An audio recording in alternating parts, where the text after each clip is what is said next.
শব্দদূষণ নিয়ন্ত্রণে সমন্বিত ও অংশীদারিত্বমূলক প্রকল্পের আওতায় আন্তর্জাতিক শব্দ সচেতনতা দিবস 2024 উদযাপন উপলক্ষে পরিবেশ অধিদপ্তর নরসিংদী জেলা প্রশাসনের সহযোগিতায় গতকাল বুধবার নরসিংদী জেলা প্রশাসকের সম্মেলন কক্ষে আলোচনা সভার আয়োজন করে। এই আলোচনা সভায় প্রধান অতিথি ছিলেন নরসিংদী জেলা প্রশাসক ডাক্তার বদিউল আলম। বিশেষ অতিথি হিসেবে বক্তব্য রাখেন নরসিংদী পুলিশ সুপারের প্রতিনিধি অতিরিক্ত পুলিশ সুপার ফজলে-ই খোদা, সিভিল সুপারের প্রতিনিধি নরসিংদী সদর হাসপাতালের নাক কান গলা রোগ বিশেষজ্ঞ ও head neck surgeon doctor Mohammad Golam Sohrab Hossain. বক্তব্য রাখেন নরসিংদী প্রেস ক্লাবের সাধারণ সম্পাদক ও দৈনিক আলোচনার সম্পাদক শফিকুল মোহাম্মদ মানিক। শব্দদূষণ নিয়ন্ত্রণের ওপর মাল্টি প্রজেক্টরের মাধ্যমে বিভিন্ন দিক অত্যন্ত সুন্দরভাবে উপস্থাপন করেন পরিবেশ অধিদপ্তর নরসিংদীর পরিদর্শক প্রশান্ত কুমার দাস।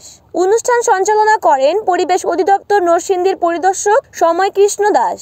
অনুষ্ঠানে সভাপতিত্ব করেন নরসিংদীর এডিএম তাজওয়ার আকরাম সাকাপি ইবনে সাজ্জাদ। প্রধান অতিথি নরসিংদী জেলা প্রশাসক বলেন, আমরা নিজের স্বাস্থ্যের ব্যাপারে সচেতন নই, আমাদের অনেকেরই স্বাস্থ্য জ্ঞান নেই, আমাদের এইসব ব্যাপারে সচেতন হতে হবে। এ সময় উপস্থিত ছিলেন নরসিংদী পরিবেশ অধিদপ্তরের সহকারী পরিচালক আবুল মনসুর মোল্লা, সহকারী পরিচালক প্রশান্ত কুমার রায়, নরসিংদী পরিবেশ অধিদপ্তরের পরিদর্শক হিসাব রক্ষক সাজ্জাদ হোসেন প্রমুখ।